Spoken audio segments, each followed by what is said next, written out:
tutorial 3 of 10.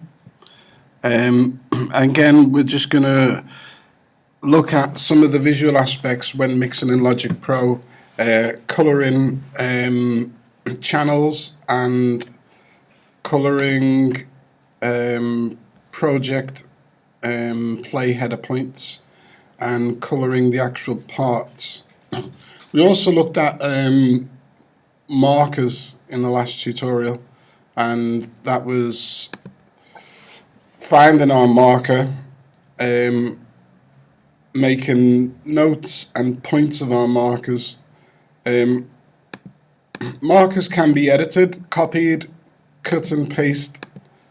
You can create with round robin marker alternatives. You can switch markers from, so if you've chose to label a marker number 1, you can actually go into this window here and marker alternatives. You can change the marker alternative with a different number. You can also, in this list event window for markers, event position and length in SMPTE units can be represented in an alternative way. Length as absolute position can also be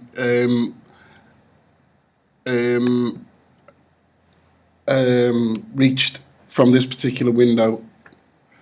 Okay, we're going to go back to the window of mixing. I'm going to look at the mix again. And again, in the earlier presentation video, I explained about using panning left and right, and also grouping. Now, these are real important features for mixing. As you can see, as I move the cursor up, the tracks that are in that particular group move together, which is what you really require. I don't think there's any one particular way that grouping should be used. However, I think a lot of mixers would suggest that drums is a main feature when using groups.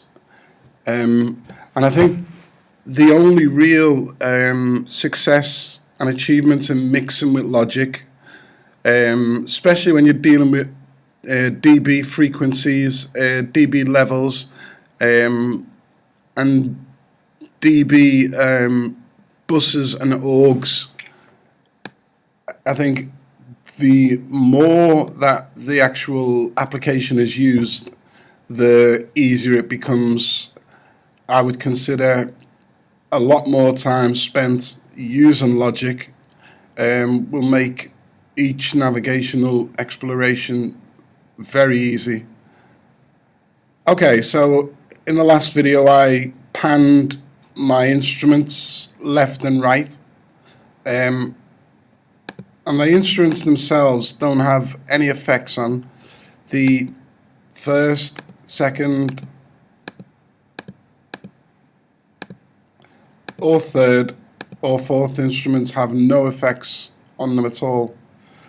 One of the things I want to talk about in this particular tutorial is the actual window relationship.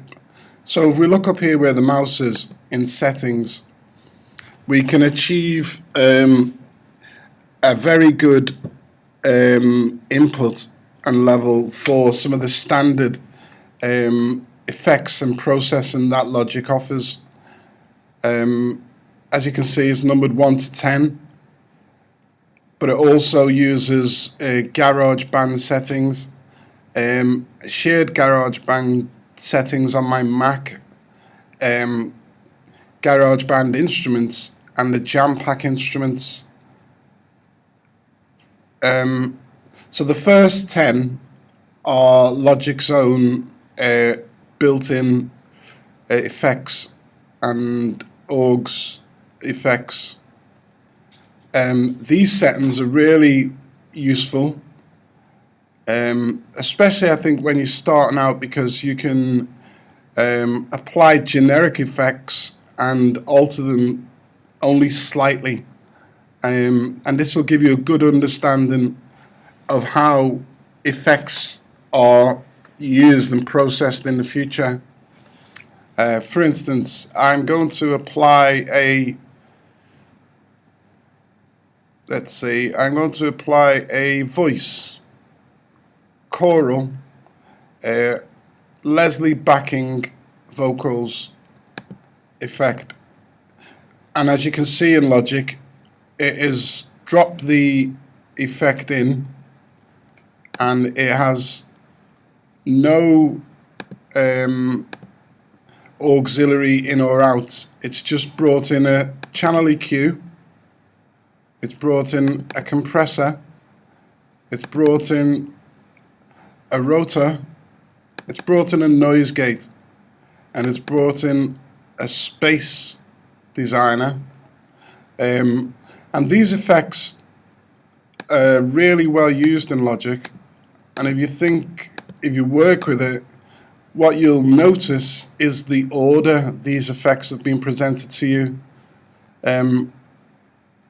And I would consider this order to be the correct way and most accurate way in introducing effects. However, saying that, as I said earlier, mixing is a science, and I think the dance with sound levels and effects is with our ears. I would suggest never having anything too loud. I would suggest mixing, making sure there is no going into the red, and only at the helm of your actual machine or monitors would I suggest actually cranking the sound to its maximum level during the mix. However, when you're moving towards mastering a mix, I think that's the point where you should try to push the signals as far as they will go before red, because from this point you'll be going from mixing to mastering to the final master. And the final master is about whether you're going to record, CD, or any other format. If your mix is to end up as a YouTube MP4, you could save yourself a lot of time by just getting a great sounding balanced mix. If you are considering releasing the work you're doing whilst using Logic, that I would consider where the time needs to be considered and applied, really. So I've applied channel EQ, compressor, rotor, noise gate, and space designer. If I play, I can hear the actual difference. I can hear what's happened to my scratch instrument. It's, I think, a bit muggy. It's changed it. If I remove the effect that has been applied to it, I will find that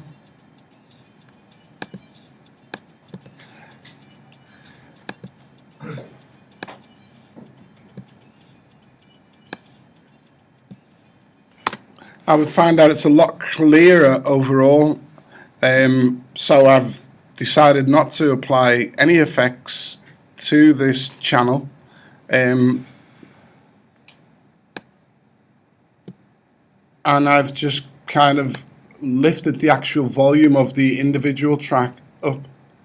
That would be my main intention, because the scratch as a signal is pretty strong, and I wouldn't particularly want to affect that part of the mix. Okay, I've jumped out of grouping this scratch, and I'm actually pulling it down, because it quite easily cuts through at minus 16 dB. Well, minus 9 in stereo and 10 in mono. It's not identifying the minus while it's in mono because I think it's an aspect of Logic setting. Okay. Again, this is another mix video with Logic, the third of 10. I'm going to explore each bit in bite-sized chunks, and I'm going to stop there and thank you for your time.